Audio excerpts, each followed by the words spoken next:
rezeki yang halal, terhindar daripada kesusahan. Nah, itu balasan-balasan yang didahulukan dikirim ke dunia ini atas taat yang kita kerjakan. Namun paling baik dari ganjaran itu adalah hidayah, taufik dan inayah dari Allah. Ya Allahu biha, ya Allahu biha, Allahu bi husnil khatimah. Hikmah yang ke-88 dari Al-Hikamil Adzaiyah. Berkata Imam Ahmad Ibnu Athaillah As-Sakandari rahimahullah, kafa min jazaihi iyyaka 'ala ta'at an radiyaka laha ahla. Kafa min jazaihi iyyaka 'ala ta'ah an radiyaka laha ahla. Cukuplah daripada balasan Allah kepada engkau atas taat.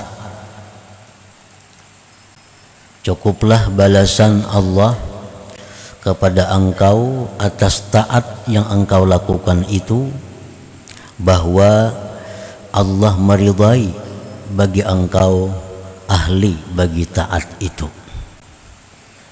Itulah terjemahnya hikmah yang ke-88 ini.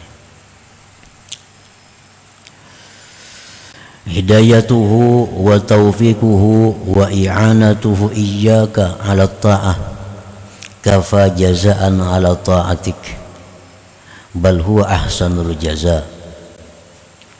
Wa illa fasifatuka dzatiyatul asliyah at-takasulu 'anit ta'at wa 'adamul i'tina biha. Fa idza waffaqaka maulaka lil qiyami biha kana dzalika jazaan muajjalan fid dunya wa amma fil akhirah minal jannati wa na'imiha wan nadhari ila wajhil karim famuddakharun lak. Qala Allah ta'ala wa innama tuwaffawna ujurakum yawmal qiyamah. Wa aidan fa anta 'abdun hakir la tastahiqqu khidmatal malikil muluk fa idza ja'alaka khadiman lahu wa radiyaka ahlan laha fa huwa minnatun 'azimatun minhu 'alaik. Bermula hidayah Allah dan taufik Allah serta pertolongan Allah kepada engkau atas taat yang engkau lakukan. Sebuah taat yang diterima oleh Allah itu memerlukan 3 hal. Yang pertama hidayah, yang kedua taufik, yang ketiga i'anah, pertolongan. Artinya dengan hidayah kita mengetahui sebuah taat bahwa itu adalah taat. Dengan taufik kita bisa dimudahkan untuk mengerjakannya. Dengan i'anah, pertolongannya, kita bisa menyempurnakan dengan sempurna sebuah taat tadi. Nah, jadi hidayah Allah, taufik dan pertolongan Allah kepada engkau atas taat itu sudah cukup sebagai balasan atas taat engkau itu. Ganjaran sebuah taat yang kita kerjakan itu sebenarnya ganjarannya adalah hidayah, taufik, inayah, itu sudah cukup. Pahalanya, imbalannya yang diberikan Allah. Bahkan itu yang 3 tadi merupakan sebaik-baik pembalasan Allah. Kita sembahyang, kita bisa melakukan sembahyang dengan sempurna sehingga sembahyang itu diterima Allah. Itu sudah balasan yang luar biasa dari Allah kepada kita. Nah, kita bersedekah. Nah, kemudian kita bersedekah dengan benar sehingga diterima oleh Allah. Itu sudah balasan oleh Allah kepada kita. Jikalau tidak ada hidayah, taufik, pertolongan Allah, maka sifat engkau yang asli itu adalah malas daripada taat, tidak mementingkan dengan taat. Itu sifat kita yang asli itu. Kulir taat, merimihkan dengan taat, itu sifat kita yang asli. Maka apabila Allah memberikan engkau kemudahan sehingga bisa melakukan taat, maka itu adalah merupakan balasan yang disegerakan Allah di dalam dunia ini. Adapun balasan di akhirat daripada surga dan kenikmatannya dan memandang kepada zat Allah yang mulia, itu disimpan bagi engkau. Allah berfirman, wa innama tuwaffawna ujurakum yaumal qiyamah, dan hanya saja disempurnakan ganjaran kamu itu pada hari kiamat. Nah, di dunia ini Allah mengirim ganjaran-ganjaran taat itu sedikit-sedikit. Di akhirat disempurnakan ganjaran. Nah, di antara ganjaran-ganjaran yang diberikan Allah, rezeki yang halal semalam. Minggu dulu dikisahkan rezeki yang halal, terhindar daripada kesusahan. Nah, itu balasan-balasan yang didahulukan dikirim ke dunia ini atas taat yang kita kerjakan. Namun paling baik dari ganjaran itu adalah hidayah, taufik, dan inayah dari Allah Subhanahu wa ta'ala. Dan pula engkau itu adalah seorang hamba yang hina. Seorang hamba yang hina. Tidak berhak engkau itu sebenarnya berkhadam. Tidak berhak engkau itu berkhadam kepada raja, seluruh raja. Maka apabila Allah menjadikan engkau sebagai khadam, sebagai pegawai bagi Allah, Allah meridai engkau demikian, maka itu pemberian yang besar dari Allah kepada engkau.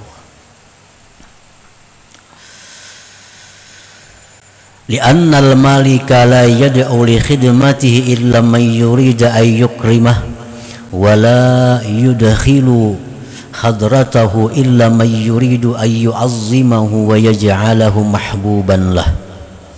Karena seorang raja itu tidak memanggil untuk berkhidmat kepadanya kecuali orang yang dia kehendaki memuliakannya. Allah tidak memasukkan orang ke hadratnya, melainkan orang yang dikehendaki Allah membesarkannya dan menjadikannya kekasih bagi Allah Subhanahu wa ta'ala. Nah, para muhibbin rahimakumullah, ini andai kata contohnya kita ada raja nang agung, kepalanya raja, kita ini rakyat jelata nang kada punya apa-apa. Lalu kita ini rakyat jelata yang hina ini diundang oleh raja itu untuk masuk ke istana. Nah, raja ini diundang mengundang si hamba nang hina ini untuk masuk ke dalam istana. Kita bayangkan bahwa orang ini mendapat kehormatan yang besar. Orang ini mendapat kemuliaan yang besar karena diberi kesempatan oleh raja masuk ke dalam istananya raja. Walaupun dia di dalam istana itu tidak diberi minuman, walaupun andai kata dalam istana itu tidak diberi minuman, tidak diberi makanan, tidak diberi hiburan, tidak diberi hadiah apa-apa, selain hanya dipanggil untuk masuk ke dalam istana, itu pun sudah merupakan satu kehormatan yang besar bagi seorang rakyat jelata ini. Nah, itulah contohnya kita beribadah kepada Allah. Sembahyang contohnya atau baca Quran. Begitu kita sembahyang, itu berarti kita ini diundang oleh Allah Subhanahu wa ta'ala untuk masuk ke dalam hadratullah. Andai kata tidak ada balasan selain bahwa kita diundang oleh Allah, itu sudah merupakan kehormatan yang luar biasa bagi kita sebenarnya. Jadi kita mampu sembahyang dengan benar, kita mampu sembahyang dengan baik, diterima Allah sembahyang kita, itu sebenarnya sudah balasan yang luar biasa kepada kita dari Allah Subhanahu wa ta'ala. Para muhibbin rahimakumullah, karena orang-orang yang diundang Allah ini orang-orang yang dipilih oleh Allah. Raja kadang akan mengundang ke dalam istana orang yang tidak dia percayai. Nah, kalau raja tuh menganggap si Fulan itu kalau masuk istana membahayakan tuh, kadang mengundang mau. Bila sultan itu, bila raja itu mengundang rakyat untuk masuk ke istana, tentu ini rakyat yang dicintainya. Tentu rakyat ini yang dipercayanya untuk masuk ke dalam istana itu. Nah, begitu pula kita sembahyang itu. Contohnya sembahyang. Begitu kita mampu sembahyang dengan benar, ini laksana kita diundang masuk ke dalam istana raja. Kita masuk dalam hadratullah. Nah, tidak semua orang yang diberi Allah kemudahan untuk sembahyang ini. Nah, para muhibbin rahimakumullah, jadi andai kata sembahyang itu kada dibalas dengan apa-apa, kada dibalas dengan surga, kada dibalas dengan apa-apa selain bahwa Allah Ta'ala cuma ridha dengannya, itu pun sudah merupakan balasan yang luar biasa dari Allah Subhanahu wa ta'ala.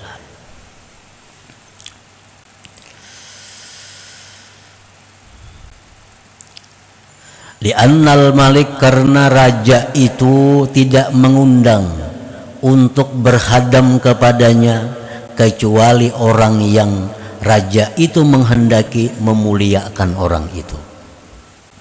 Raja tidak akan memasukkan orang ke hadratnya kecuali orang yang sidin kehendaki akan sidin besarkan orang itu. Dan raja tidak mengundang orang masuk ke dalam hadratnya kecuali orang yang akan dijadikan kekasihnya. Nah, itu pun sudah cukup keuntungan kita.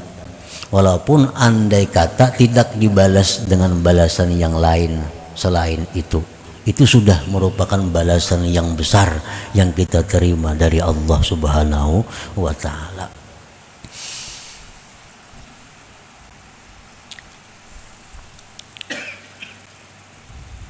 Dari sekian banyak kaum muslimin, mungkin berapa miliar jumlahnya kaum muslimin ini. Nah, itu hanya sedikit di antara kaum muslimin yang dipilih oleh Allah untuk bisa masuk ke istana Allah. Siapa yang bisa masuk ke istana Allah? Orang-orang yang melakukan salat dengan sempurna. Siapa yang bisa masuk ke istana Allah? Orang yang baca Quran dengan sempurna. Nah, tentu ini adalah orang-orang pilihan. Nah, bila kita bisa sembahyang dengan sempurna, kita baca Quran dengan sempurna, kita beribadah dengan sempurna, itu sudah anugerah agung dari Allah kepada kita. Walaupun kita kada dapat balasan lain, itu sudah balasan yang luar biasa dari Allah Subhanahu wa ta'ala.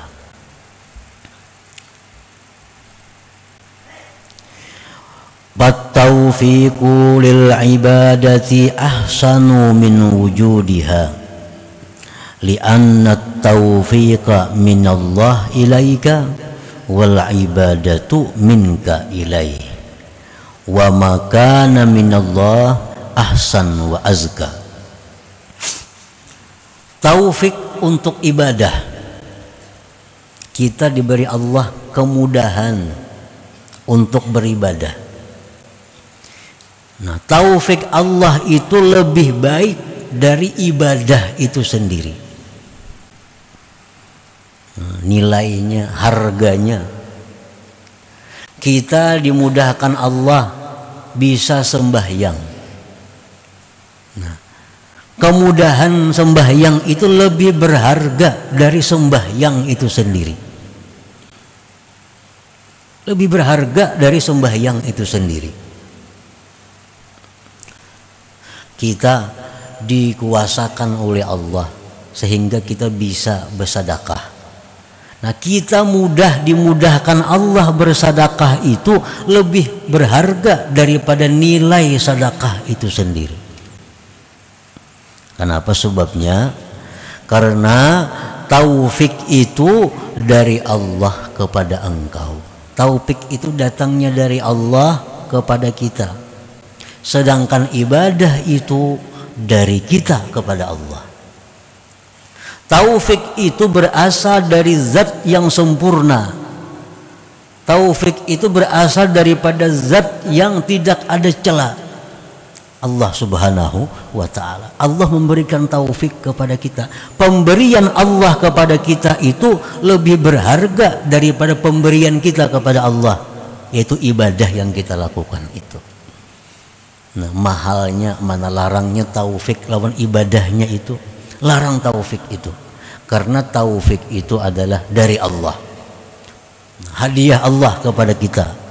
Sedangkan ibadah itu persembahan kita kepada Allah. Persembahan dari seorang hamba yang hina, yang banyak dosa, yang penuh kekurangan.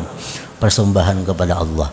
Nah, jadi nilai sebuah taufik itu lebih berharga daripada ibadah yang kita perbuat itu sendiri.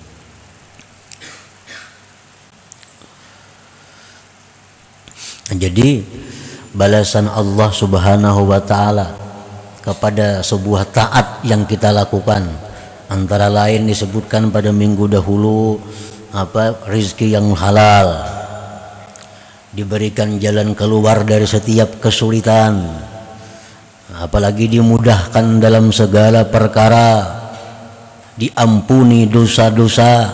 Itu adalah ganjaran-ganjaran taat yang kita lakukan, yang disegerakan Allah balasan dalam dunia. Nah, di antara ganjaran-ganjaran itu yang paling tinggi nilainya adalah taufik dari Allah Subhanahu wa ta'ala.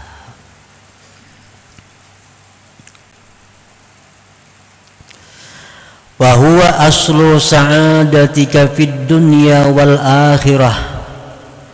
Taufik itu merupakan pokok keberuntungan engkau di dunia dan akhirat.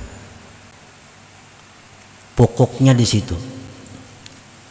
Orang sekian banyak punya ilmu, tapi kalau kada dapat taufik dari Allah, kada akan bisa mengamalkan ilmunya. Sekian banyak pengajian-pengajian yang didengarnya, tapi kalau Allah kada memberikan dia taufik, kada akan mampu mengamalkan apa-apa yang dikajinya itu.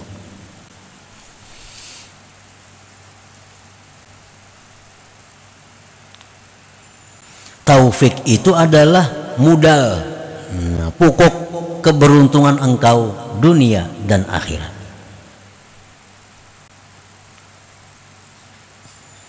Tanda-tanda orang yang tidak diberi Allah taufik: satu, la yashkurullah, dia tidak bisa bersyukur kepada Allah. Nah, ini tanda orang kada dapat taufik, kada bisa mensyukuri dengan nikmat yang diberikan Allah. Artinya nikmat yang diberikan Allah itu banyak digunakannya kepada hal-hal yang tidak menguntungkan dia di akhirat.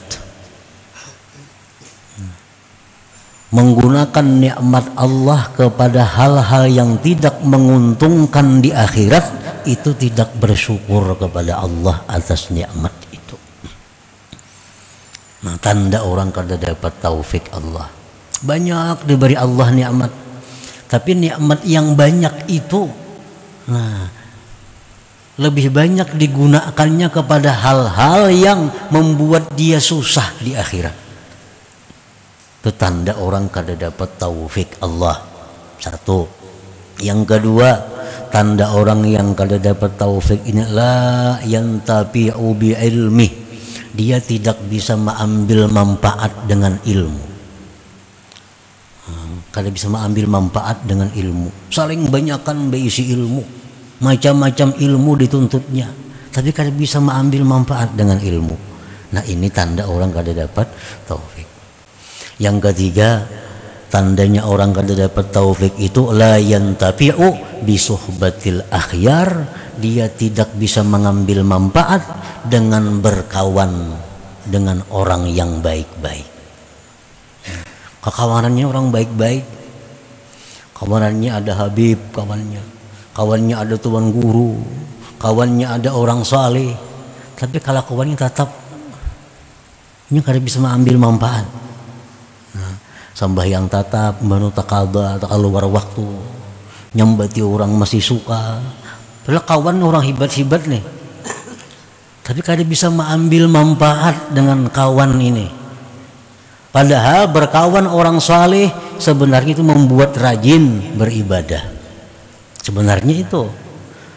Nah, berteman dengan orang saleh menambah rajin beribadah. Ini kada. Nah, ini tandanya kada dapat taufik Allah Subhanahu wa ta'ala. Jadi itu antara lain ada 3 macam itu nang kada dapat taufik dari Allah. Nah, kalau kita susuri lagi, kenapa Allah kada memberikan dia taufik? Padahal dia punya ilmu banyak, punya rezeki banyak. Kan orang rezeki banyak ini nyaman sebenarnya berbuat baik. Orang ini bisa duit banyak, sebenarnya nyaman berbuat baik nih, mencari surga nyaman. Ada orang nak berobat kada mampu, obati. Ada orang sekolah kada mampu, sekolahkan. Ada orang rumah nang pinamirisan, baiki akan. Nah, duit banyak duit. Nah, sebenarnya mencari surga nyaman, tapi inya kada dapat taufik. Nah, nukar hal-hal yang kada bermanfaat, nukar hal-hal yang bakal menyusahkan dia sendiri di akhirat. Nah, ini kenapa sebabnya mereka ini kada dapat taufik oleh Allah. Padahal duitnya banyak, ilmunya banyak, kawan orang saleh banyak, tapi kenapa kada dapat taufik? Nah, semacam sebabnya itu ada dosa yang menghalang taufik kepadanya itu. Ada dosa. Dosa apa? Wallahu a'lam. Ada dosa, sehingga dosa itulah yang mendinding taufik Allah masuk ke dalam hatinya. Bisa dosa itu orang ini riba pekerjaannya, riba. Nah, bisa dosa itu orangnya ini suka menipu orang.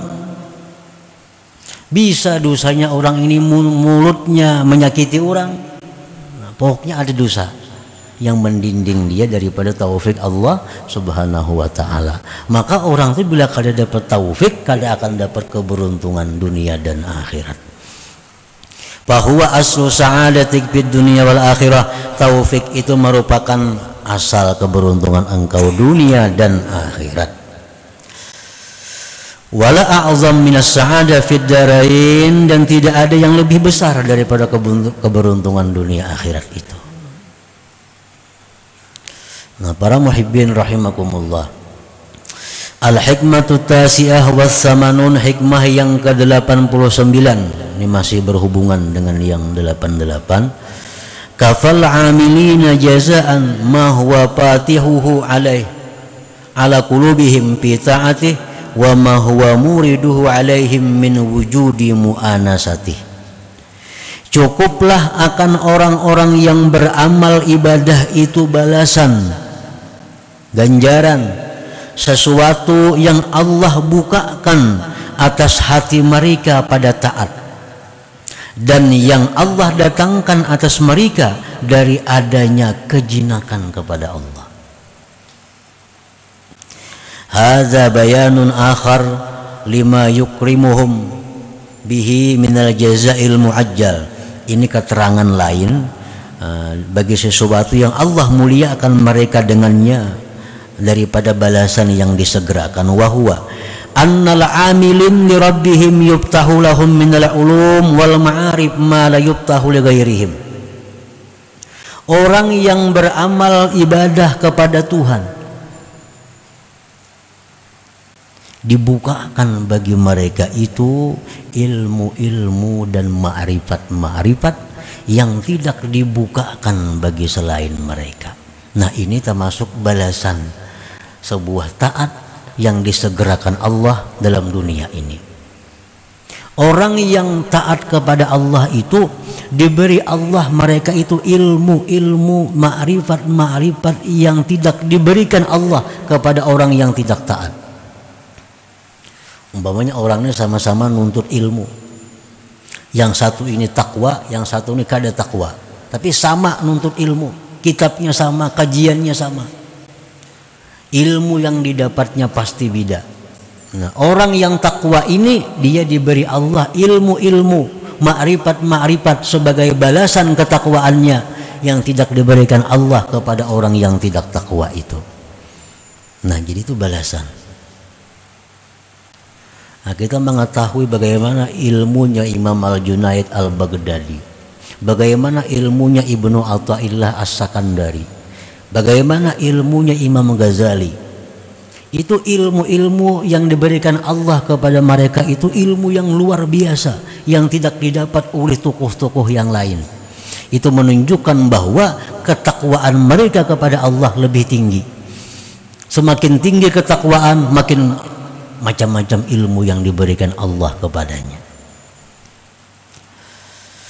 Wa ma wajadu fi qulubihim minal itmi'nan wal halawah, dan yang mereka dapati pada hati mereka daripada ketentraman dan kemanisan, kelezatan sebuah ibadah.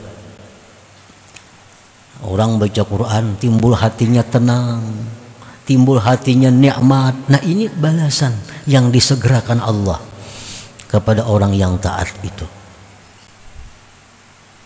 Wa hadza min alamati wujudir ridwanil akbar min Allah taala, dan ini tanda adanya keridhaan yang besar dari Allah Subhanahu wa taala. Nah, kita misal beribadah kepada Allah, dalam sebuah ibadah itu kita ada merasakan satu kenikmatan. Dalam ibadah itu ada merasakan satu kelezatan, satu ketentraman. Ini satu tanda bahwa Allah meridai apa yang kita lakukan itu. Nah, kenikmatan, kelezatan waktu kita beribadah itu adalah merupakan balasan ibadah itu sendiri yang didahulukan Allah, dikirim ke alam dunia ini kepada orang yang beribadah itu. Sedangkan balasan-balasan lain, wa innama tuwaffawna ujurakum yaumal qiyamah, balasan-balasan lain disempurnakan Allah nanti pada hari kiamat. Nah, para muhibbin rahimakumullah, selanjutnya hikmah yang ke-90.